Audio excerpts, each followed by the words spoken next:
Guess Samoa Joe's opponent was more like Limitless Meatly. Yeah. Really? You just don't like my puns, do you? You don't like my puns. But maybe you like the swerve dance because he swerves when he drives and he won't get out alive if he swerves when he drives, but he will get out alive when he swerves and he drives and Prince Nana drives and swerves when he drives and he swerves when he drives. Swerve, swerve, swerve, swerve, swerve. Hi, Limitless Meat Lee. You didn't like Limitless Meat Lee? Adopt, don't shop, folks. This is the producer. I'm John Rickman with my review of AEW Dynamite from the Moto Center in Portland, Oregon. Fine. Jeez. Okay, I'll take my goddamn glasses off. Anyway, Full Gear is less than 10 days away as this recording. I didn't realize it was actually on a Saturday. I thought it was on a Sunday. I was actually going to go see a special screening of Wish. I'm not going to be able to do that, so I'm going to have to sit around with a bunch of kids on Thanksgiving morning just to watch that goddamn possible fiasco from Disney. Anyway, enough about Wish. This is a Dynamite review. This show actually had pretty decent in-ring action, all things considered, and a couple decent storyline progressions. But I got to be honest, I don't know if I'm all that excited about Full Gear. Now, I'll still order it, but the main event of Full Gear is going to dictate how much AEW programming I actually review for the rest of the year. Because if they're dumb enough to give it to Jay White, and they shouldn't, but if they're dumb enough to give it to Jay White, they're going to find out what New Japan found out, in that Jay White is better chasing the title. He cannot be the guy holding the title. So that being said, the crowd did what they could to be energetic. They're Portland, a hotbed for professional wrestling, Don Owen, all that stuff, Portland wrestling, and other shows that have taken place in Oregon. Like, they actually had, I believe it was Rampage and Battle of the Belts, whatever Battle of the Belts it was, a couple days after the Dynamite that I was at on January 4th. Hard to believe it's been almost a year since that. Hard to believe it's been just over a month since I was at Collision, and then Wrestle Dream, where I got to basically temporarily lose my hearing when Adam Copeland made his debut. Adam Copeland was nowhere near this show. Shivani was. Shivani was all over this goddamn thing. MJF says, "Shivani, how are you, you fat old prick?" And it says to Jay White, "Well, you won't beat me again. You savor those 3 seconds. You won't beat me again." Then Cole calls him on the video call. And then says, "Take Joe up on his offer. I know you don't want to, but you can't do this by yourself. It's not that you're not good. I know you are, but you need help." MJF says, "No." Garcia and 2.0 interrupt. MJF says, "Am I going to get the sports entertainer or the wrestler?" And Garcia says, "You're going to get the professional wrestler." And then, "Adam!" And Cole just basically hangs up on him. Strong says he's a legend. Strong is very good, and I'm sick of this. The Adam thing is kind of funny, but that's really it. That's really all I find humorous about it. Also, the Kingdom mean absolutely nothing. So, this crowd sounded small and felt small, even though they were trying to make the most of it. This is a 19,000 seat building, 19 or 20,000 seats, and even if you were only set up to use half the goddamn arena, according to WrestleTix, 5,000 maybe? I mean, I'm genuinely curious to see how many people were actually there. I know that WWE does their stuff. They market their stuff well. AEW needs to have better marketing. They can run markets multiple times if they actually market it well. Local marketing, promotion, all that. And they're not doing it. I mean, when they did the Dynamite in Seattle, they got about 9,100, 9,500 people. They had a full house for what they had set up. There were a few empty seats. That was going to happen, but it was a loud crowd. Collision wasn't very big, and Wrestle Dream was bigger than Collision, but those crowds combined probably equaled maybe, Dynamite plus 500. They might have gotten a grand total of 10,000 between both those shows. They need help. MJF took on Garcia with 2.0, AEW World Title match. And look, I like Garcia. He is a talent. He's only 25 years old. Can he be refreshed? Sure. this dancing stuff, I mean, I know some people like it, but the stop-start, will he turn, won't he turn, he'll turn back, he'll do all this. The 2.0 stuff, look, I'm happy for people getting paychecks, all this stuff with the Jericho appreciators being split up and all that. This feels like NWO Black and White from 1999, just except Vincent was better than either of the 2.0 guys. Garcia can work, and this MJF got the crowd fired up, and there was some good work here. Show me what you got. You know, MJF's trying to motivate Garcia. He's focusing on the arm. Garcia did do a one-arm dance at one point because they turned into a fucking Disco Inferno. Except Garcia seems to have a much better head on his shoulder than Disco fucking Inferno. Peter Griffin looking motherfucker. Anyway, Hammerlock DDT for 2. He tries to get the Scorpion, whatever the thing he calls it, but then Salt of the Earth, Fujiwara armbar, and Garcia taps out. MJF tries to go for the handshake a couple times. That doesn't work, and there we go. Not the only handshake we get, but the other handshake made more sense. At least with this, MJF was trying to be like, hey, you did really good, kid. And then 2.0 was like, no, you can't do that. And then Mark Briscoe package. Him and Jay White have history. Seeing Jay White while he was on excursion was hilarious. And to think that was only 6, 7 years ago? Because he came back, when was it? Because I know he faced Tanahashi for the Intercontinental Championship and lost, and that was right after he had come back from excursion. So he came back at the Power Struggle or whatever the event was in 2017. It was either that or the World Tag League Finals. I genuinely don't remember. But I know that he hasn't had this look for that long, but it almost seems like a lifetime ago. Then Sting and Darby beat the Beverly Cousins, the Outrunners, the Outliers, the Outriders. They beat him quickly. Sting's second time in Portland, his last time in Portland, at least wrestling, and he wins with the Scorpion. And the crowd gives adulation to Sting, and that was good. That was good. I really did appreciate how they gave adulation to Sting. And actually, there was somebody else that liked that they gave adulation to Sting. I told you I saw Sting and you were very pissed. You were very pissed because you wanted me to take you, and I explained that you're not a service cat, that you freak out. You would have freaked out at the pyro, and you wouldn't have liked it. And you weren't feeling very good at the time. Sting! Okay. There you go. Sorry. I like to bring the producer up here because I like to have him on camera for posterity. That's why I brought up other cats. If you follow my channel for a number of years, pretty much since 2018, 2017, 2018, you'll remember I brought him on camera. There used to be 2 other cats in the house. Smaller version of him. And a gray cat. Adopt, don't shop, folks. You never know what life you're going to save. And you never know how much they're going to save you. So, Shivani's with Sheeta and Tony. Good God, Sheeta. Good God. Great legs, good Lord. Great legs in this whole goddamn thing. Tony just having a goddamn just delight here, or great time. Shivani or Storm, I'll let you decide. Actually, it's Tony Storm. Sheeta's trying to make the most of this, and the butler was just there. Who's the butler and why is the butler there? I mean, genuine question. Why is the butler there? Who is that? Who is this person that's the butler? I swear they look familiar, but I can't place them. So anyway, he had a contract signing. And then Swerve took on Penta.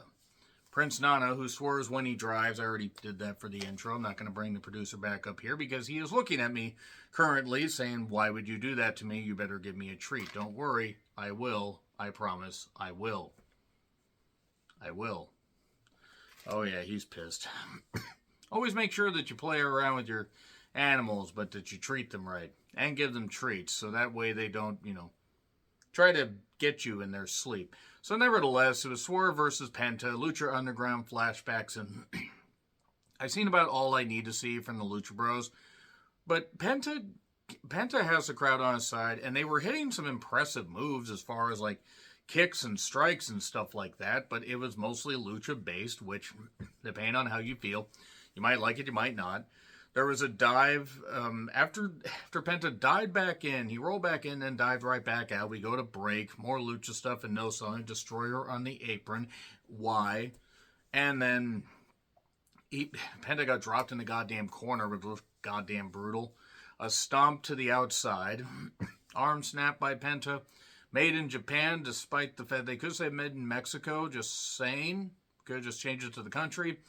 But anyway, I guess Shingo Takagi said, what the hell, just let him do that. And then he only got a 2 count.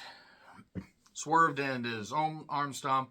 Got a stomp. 1, 2, 3. Hangman was banned from ringside, by the way, and I'm saying that because right as the bell rings, Swerve tries to go for Penta's mask, and Hangman comes from seemingly either under the ring or possibly just from a cotton candy machine, and just swings a chair and beats Swerve and chases Nana away and then hits the Deadeye through a table. So, okay, great. They'll have this pay-per-view match in 10 days, and they just did that. Which, whatever. You can try to make Hangman more interesting. I pretty much gave up on Hangman, I would say, probably about 2 months into his time. Right after he was done with Danielson, I was like, okay, Hangman just is never going to have any matches that good again, and he hasn't. So anyway, Marvez is still here. I don't know why. The Gangbang Gang is here. Jay White cuts a promo. And then we go to a Yakuza-style warfare game plug thing. Is that a Yakuza game? I think so. I've played one of them. Anyway, I guess they're doing those games still. I was pretty goddamn young when they came out with the first one. It's going to be a Dragon Street Fight. And I guess that's taking place apparently on Dynamite. So they're not even having that at a pay-per-view. And why are they not having Omega, Jericho, Ibushi, and Paul White against the Don Callis family on a pay-per-view? Why? Because the Golden Jets, which are the name of Omega and Jericho's team, are interrupted by the Bucks, and it's all about friendship, and this is stupid. Stop making the Elite stuff about friendship. We don't care that it's about friendship. The people that are the core Elite fans will care about this. They will eat this up and lap this up, and that's fine. If you like this, great. It's the same repetitive stuff. And the Bucks are insufferable. They're douchebags. Nobody buys them as sincere people or sincere wrestlers. And then, by the way, they came up with the stipulations here. If Omega and Jericho win, they get the tag title shot that the Bucks had that I totally forgot they won at Wrestle Dream. And then if the Bucks win, then Omega and Jericho can't team up. So they pretty much telegraphed what's going to happen here. Omega then calls them sissy, bitchy, and whiny children, and they'll have to grow up. I mean, at this point, I think it's pretty much obvious who they're listening to. They're listening to the right criticisms. But also, Omega doesn't seem all that healthy and probably isn't going to wrestle much past, I would say, the middle or later. He might make it to Wembley next year. I don't think he's got much more left. But the Bucks have always been douchebags. Samoa Joe took on Limitless Meat Lee. I already did the whole goddamn thing. And Meat chances for the Ring of Honor TV Championship. All I have to say about this is it wasn't as good as Miro and Hobbs, but it was pretty good. This is the best Keith Lee has looked in months, possibly since his debut in AEW. And great, great shots, great strikes. Samoa Joe being the smaller of the two. Keith Lee trying to be a bit more heelish. Joe ends up winning with the Coquina Clutch. This is good stuff. I have nothing bad to say about this. I do have something bad to say about the finish, or about the aftermath, though. Joe has a TV title. He gets a mic. He says, I've been your Ring of Honor TV champion for either 600 or near 600 days. He's the all-time record-breaking TV champion, and he wants more. He wants the world title, so he's vacating the TV title to have sole focus on the world title. He is going to take the title from Max whether he likes it or not. Now, that would be fine, but here's my question. He challenged MJF at, Arthur Ashe Stadium while still Ring of Honor TV champion, so he could have been a double champion. So why in the world couldn't you have just maybe had somebody beat Joe to elevate, that person, by beating the all-time, longest reigning champion? I get why Joe would want to vacate. Okay, you know what? I've done everything I need to do. I'm just going to do this. I lost my smile. No, I'm kidding. He didn't say that. I understand what they were trying to do, but the problem is they have too many championships as it is. this doesn't help elevate anybody that wins the Ring of Honor TV Championship. They're almost back at square one here. I'm glad that Tony bought Ring of Honor, but in hindsight, they are just making this way too messy, and it's just getting so convoluted to the point I don't get it. I don't fucking get it. What I also don't fucking get is why they gave Orange Cassidy a mic. He's going to face Jon Moxley at the pay-per-view. Hook stood in the background with snacks. Cassidy says, I have to beat you, I need to beat you, and I need to beat some sense into whoever thinks that Orange Cassidy and Moxley should have another pay-per-view match. Specifically, Tony Khan, whoever is in his ear.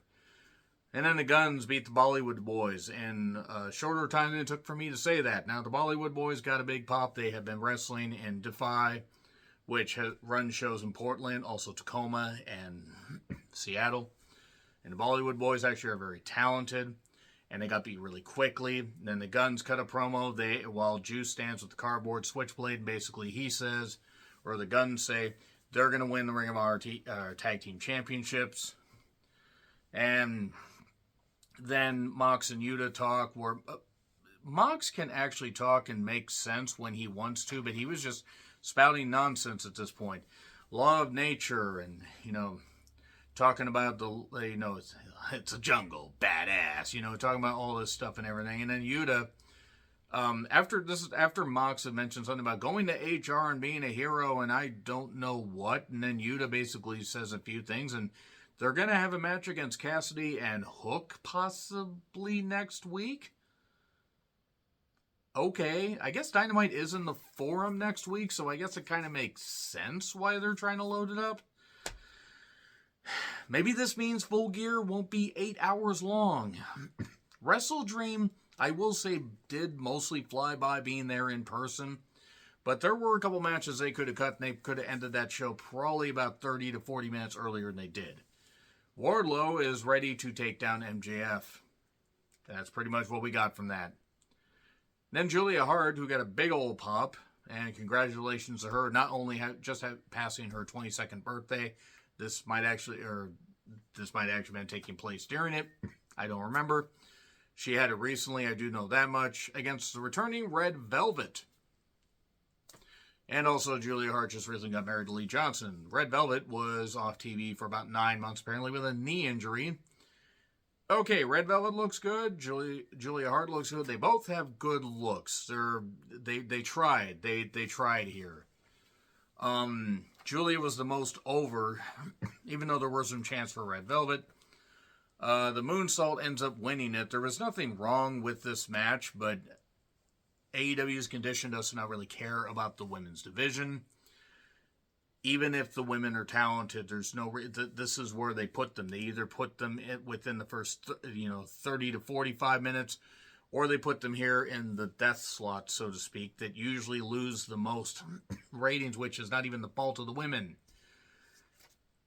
Shorten up a couple TV matches sometimes, and you actually could have 2 women's matches. You could have one the first 30 to 45 minutes. You could have one before the main event. You could actually build your women's division.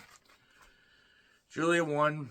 Locked on the Heartless, the choke, and then Sky Blue came down. Was she going to miss her again? Was Julia going to get blue in the face? Nope, Statlander came down. Boy, that was nice gear on Statlander. And Willow shows up and takes care of Red Velvet. By that I mean taking her to the back. And then Sky just kind of looks at Statlander and says, and then leaves. So RJ City was here to introduce Mariah May, who came over from Stardom and apparently has been doing well for herself in Stardom. Is she British or Australian? I actually don't know. I couldn't tell with the accent. But they're making it like where she's going to be obsessed with Toni Storm is what I gather from this. Odd way to introduce her, but okay. Then Jay White with the Gangbang Gang again took on Mark Briscoe. And this was for Jay's title shot. And Mark did some good stuff. There was distractions plenty. Froggy Bow. He hit some good moves. And then we got the Blade Runner 1, 2, 3. That's all I really ever have to say about Jay White matches, because I have seen enough Jay White and then some to know that I will never care about him like other people do. It is not that he's bad in the ring. I just don't find him interesting. I just don't. I'm sorry. I don't find him interesting.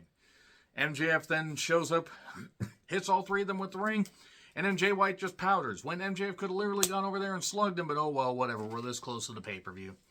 And he says, the time for, playtime is almost over. You will not beat me. I'm going to take this out from you. You're going to be done playing main event.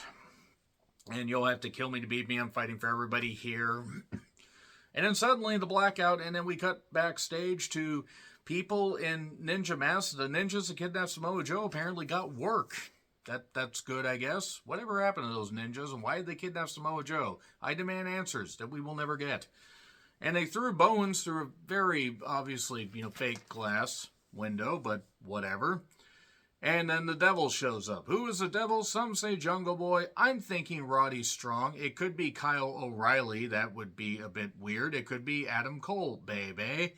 Except Adam Cole is injured and will be injured for quite a while.